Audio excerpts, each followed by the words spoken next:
On est en Mauritanie pour le programme Performance. Le programme Performance a été développé par la FIFA avec plusieurs aspects. Ici, on est sur le domaine télévision. Performance, tout est dans le mot. On est là pour augmenter la performance dans ce domaine pour la Fédération mauritanienne de football. Alors ça comprend quoi? Ça comprend une aide en termes de matériel télévision, d'accord, pour permettre à la fédération de promouvoir son football par le biais de la télévision. Donc les caméras sont là, le cœur de la machine,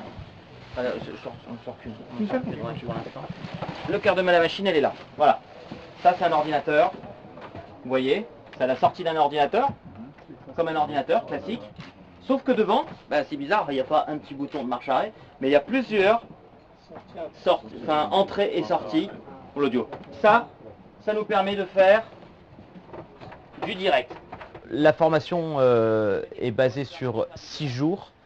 Pendant 6 jours, avec Florian Laval, qui est l'un des formateurs qui m'accompagne sur ce programme, on va travailler sur différents aspects. 2 grands axes, la captation des matchs, pour une diffusion en direct ou en différé, et le travail sur une émission de football hebdomadaire où on retrouve des résumés de matchs, des reportages sur la formation, les arbitres, des portraits sur les joueurs, les entraîneurs.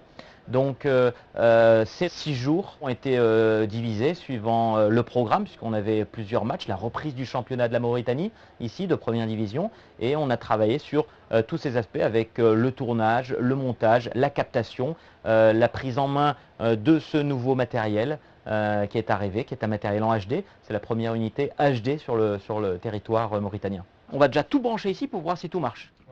D'accord? Si tout marche ici, ensuite, on tire les câbles pour les caméras. Donc vous avez une caméra, vous avez la Magic Box qui va communiquer avec. Entre les deux, on met un BNC.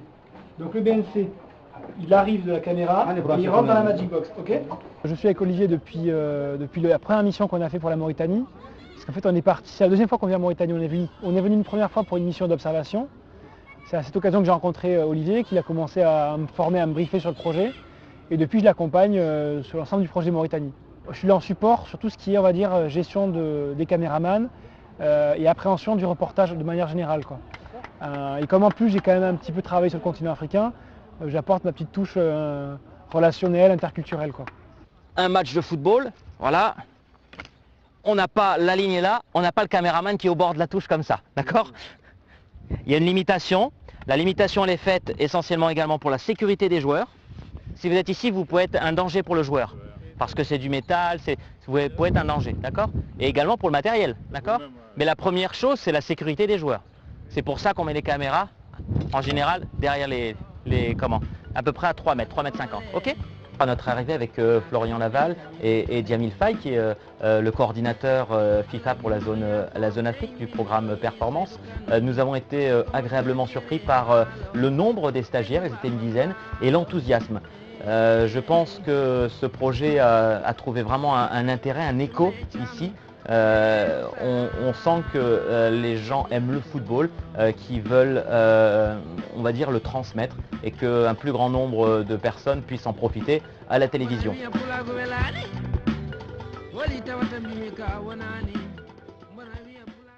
Pour les intercoms, il faut être très discipliné. C'est le directeur qui parle. Vous ne parlez quasiment jamais. Vous parlez si vous avez un problème. Le reste du temps, on écoute les instructions, d'accord? Le reste du temps, on libère la fréquence. On libère la fréquence, d'accord? C'est de la discipline. Voilà, c'est une habitude à prendre, ok? On a fait simplement un petit briefing d'avant direct, comment parler à ses caméramans, rappeler les règles essentielles pour qu'on puisse travailler correctement pendant les 2 prochaines heures, pendant le direct, en termes de communication et puis de gestion des petits soucis et des aléas du direct, comme on dit. Donc voilà, c'est l'occasion pour eux, le live comme ça, de s'entraîner et de se préparer pour cet événement, parce que c'est la première journée du championnat de première division de Mauritanie, donc c'est une belle journée, c'est une grande journée. Regarde, la première c'est Le 5 Doumbia. Quand je prends sur 5, c'est-à-dire que je mets sur 5 et je vais prendre Tech Overlay, je vais prendre le graphisme de ça. Tu comprends ce que je veux dire? Bien sûr. Alors là, je mets sur Autoplay, paf, il lance ce truc, et Tech. Ok. Seulement 2 personnes en régie peuvent s'occuper de ce type de matériel. Il y a 10 ans, le broadcast était quelque chose de très lourd, il fallait beaucoup de matériel, ça coûtait beaucoup d'argent. Aujourd'hui, la technologie nous permet de faire des montages en HD sur un petit ordinateur portable. La puissance des équipements aujourd'hui, ça rend ces projets aujourd'hui abordables, ces nouveaux projets. Attention, 20 secondes. Allez messieurs, faites un bon match, soyez concentrés. 10 secondes. 9, 8, 7, 6, 5, 4, 3, 2, 1, générique. On pousse un peu le son, تركيز اللاعب على الطرف الايمن من المباراه ومحاوله عدنا الى الكرات الطويله علي شيخ محاوله جديده تمرير الكره بشكل سريع كادت هذه الكرة سليمان جلة ربما هذا المساء يحتاج إلى جدار دفاعي بعد هذه الثغرات الواضحة التي لوحظت على مستوى دفاع عناصر كاميرا ديه بالي كاميرا 2 les arbitres. كاميرا ديه بالي الاول هذه البطولة وتكون مشاركة يكون لورا كايس لا تحرك Ok, on passe à la composition d'équipe, c'est pas grave, on passe à la composition d'équipe. Ok, on revient en 1. Hop, tu descends au score, ici, le score. Tu enlèves le leader, tu enlèves. Ok, mets sur le score, tout de suite en haut. Ok, le score, on y est, tu prends le score. Ok, tu es prêt à aller sur go, ici, go. Ok, voilà. Alors, vaut mieux quand tu passes caméra, quand tu es sur caméra 3, que tu repasses par caméra 1 avant d'être sur la 2. Faut pas que tu fasses caméra 3-2 ou 2-3. D'accord? C'est le même. Non, c'est un contre-champ. C'est à l'opposé. Tu repasses par caméra 1. D'accord? Alors on avait prévu un joli programme avec des temps de formation, des temps de terrain, des temps d'exercice. Puis on arrive sur place et rien ne se passe comme prévu. Puisqu'il y avait un calendrier de match qui nous était tombé dans les mains. On arrive et on sait que dès le premier soir, il y a déjà 2 matchs prévus sur le terrain olympique, le stade olympique de Nouakchott. Donc du coup, c'est un peu frustrant parce qu'on a à peine dit bonjour aux gens que déjà on part sur un direct. Et en même temps, on se dit que s'il y a un direct, ça veut dire qu'on est de suite dans le vif du sujet et qu'au moins on aura une semaine pour réadapter tout ce qu'il y a à réadapter et tout ce qu'on peut faire progresser, quoi.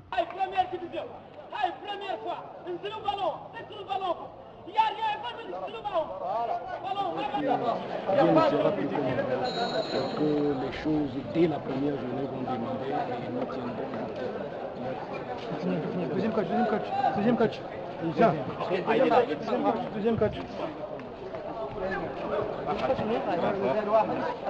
Il arrive. Viens. On essaie d'organiser des interviews d'entre-mi-temps, quoi. Et c'est un peu folklore, mais on va y arriver. Parce que le problème de communication, mais voilà, le truc n'est pas encore rodé, mais déjà en début de match on n'a pas pu en faire. Là on arrive à en faire. Et donc ce soir j'espère qu'on en fera des biens.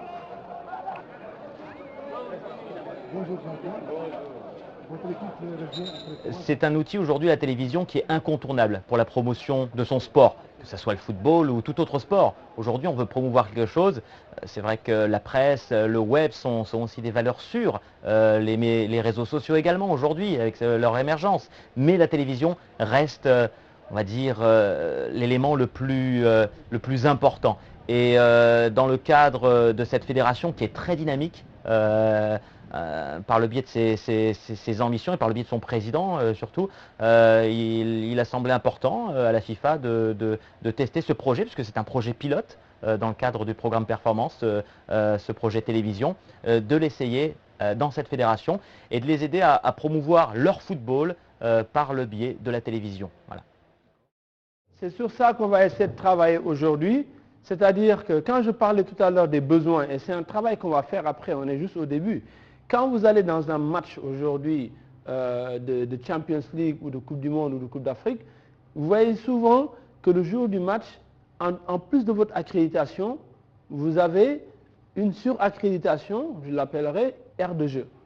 C'est-à-dire que moi, même si j'ai une accréditation où c'est marqué 1, 2, 10, 45, j'ai un truc supplémentaire où c'est marqué 19 octobre ou 20 octobre, accès aire de jeu. Si je n'ai pas ça, je ne rentre pas sur l'aire de jeu. Je suis Jamil Faye, donc je suis du Sénégal et je suis consultant pour le programme performance de la FIFA et donc je suis coordinateur du programme pour la Mauritanie. Aujourd'hui, je suis venu avec une équipe d'experts dans le domaine de l'audiovisuel pour mettre en place un programme et je dirais une unité de production, ce qui est quelque chose d'un fait unique quand même dans le monde pour une fédération de football. Nous aurons quelques modules en commun parce que la communication, l'événementiel, la télévision, c'est des choses qui vont de pair. Donc il faut qu'on puisse expliquer à tout le monde qu'aujourd'hui celui qui filme, il n'est pas 100% autonome. Pour qu'il filme, il faut que l'aire de jeu soit propre, il faut qu'il y ait des panneaux publicitaires, il faut qu'il y ait des équipes qui arrivent à l'heure, il faut qu'il y ait une aire de jeu dans un environnement sain, donc il faut aussi que les supports de communication soient en place. Donc on va essayer de leur faire comprendre la nécessité d'intégrer les différentes fonctions. Par rapport à la petite expérience que j'ai eue ici, c'est-à-dire venir il y a quelques mois et assister à la finale, j'ai vu qu'à la finale, il y avait 1500 personnes sur la piste qui n'avaient rien à faire sur la piste. Aujourd'hui, le football est le sport numéro 1 mondial. Il y a beaucoup d'engagement, beaucoup de passion. Et vous savez comme moi, quand on est passionné et quand on est en public en plus et en groupe, eh ben, on fait plus de bêtises que quand on est tout seul devant sa télé. Donc il faut faire attention à ça. Donc en termes d'accès au stade et en termes de visibilité pour la télévision, vous me demandez ce que j'aimerais, c'est que ça soit propre en termes de télévision. C'est qu'à la fin du match, il n'y ait pas plein de personnes qui soient sur la pelouse pendant les interviews, que des jeunes qui soient derrière en train de faire des signes et tout. Ils n'ont pas accès à là. C'est qu'on ait quelque chose de propre. Voilà. Quelque chose de propre et de sécurisé et qui montre qu'on travaille professionnellement et que l'accès est restreint, l'accès est réglementé.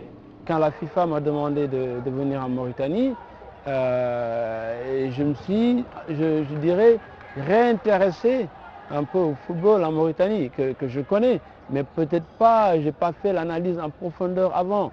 Donc je suivais juste comme ça avec un œil. Quand je suis arrivé à la première mission, qu'on a écouté la présentation du président, sa vision, ce qu'il voulait réaliser, ce qu'ils avaient déjà réalisé, parce que ça c'est important aussi. Quand j'ai vu tout ça, je me suis tout de suite reconnu dans ce projet. Et je me dis, voilà des gens qui veulent montrer une Afrique différente, une Afrique qui gagne. Je pense que ce module est très très important parce qu'au départ, on avait dit un module événementiel.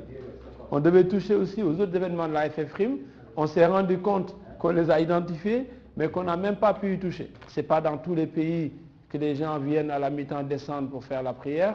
Ce n'est pas dans tous les pays qu'il y a un distributeur de thé à accréditer. Donc ça, voilà, ça existe dans certains pays, mais je pense que c'est quand même quelque chose d'assez unique et qu'il faut, voilà, quand vous êtes dans un pays en disant qui on doit accréditer, distributeur de thé, les gens ils disent mais attends, qu'est-ce qui se passe? Mais là c'est possible ici, donc on va l'intégrer et c'est bien même qu'on l'ait intégré. Parce que tout ce qui peut contribuer à vous rendre plus performant, hein? Ben voilà, eh ben il est là. Clément, il est là. Et on est plus performant avec ça. On reste sur la 1 encore. Là on peut passer sur la 3. Alors, la caméra 1 c'est bien, je me rapproche un petit peu, il n'y a pas d'action de jeu, je vais sur l'arbitre. Là il t'a pas pris parce que j'ai un plan large où j'ai rien parce qu'on n'est pas dessus. D'accord? On est là pour apprendre. Mais ça, prochain match, ça je veux plus. Il faut 45 minutes, on est concentré, on donne quelque chose au Réa. T'as vu Day? 30 secondes. T'as vu sur quelle caméra on est? Hop, l'action. Et pas fini encore? On va faire un petit peu de travail également manuel, de menuiserie. Il y a un menuisier qui vient, qui va déplacer, on va lui donner un coup de main. On va travailler ensemble pour faire de ce studio quelque chose de bien. Et puis après, on a l'émission. Dans les 3 jours qui viennent, on va monter l'émission. Allez, on y va les gars, c'est parti. Allez. Donc, ils sont où les gars pour le reportage? Ils sont là-bas? Caméraman, où est la lumière? Trouve le cadre. Oui. Il faut que tu aies le champ comme ça, la lumière, ok.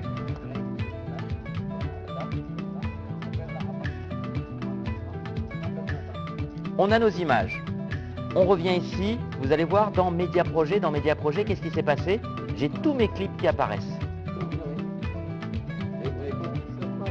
Alors, on voit tout de suite que l'interview, elle est sur le channel 1. Et le channel 2, il n'y a rien. Qu'est-ce qui se passe? Temps mort, posté. Voilà. Allez, silence plateau, on prend dans 5 secondes.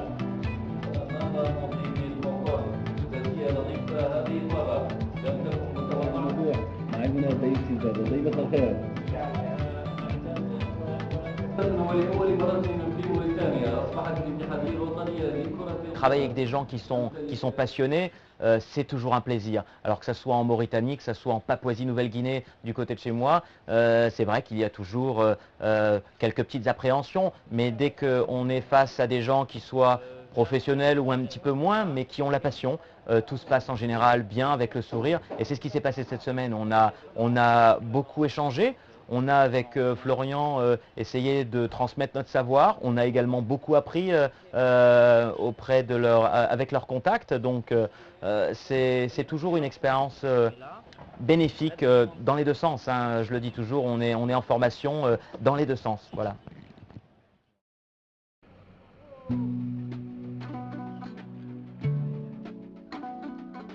On sent que les gars, maintenant, ils sont autonomes, quoi. Et bien sûr, ils ne sont pas encore parfaits, ils ont encore plein de choses à faire, mais le potentiel est là et on sait qu'ils vont se débrouiller sans nous. Et ça, je pense que c'est la chose la plus intéressante et la plus enrichissante dans le projet. La plus motivante aussi, la chose la plus motivante, c'est de se dire que quand on va partir, le projet il va continuer sans nous et il va se développer sans nous, quoi. Nous, on a impulsé quelque chose, on a donné quelques méthodes, quelques outils, et les gens ici vont s'approprier les outils et ils vont faire leur chemin, quoi.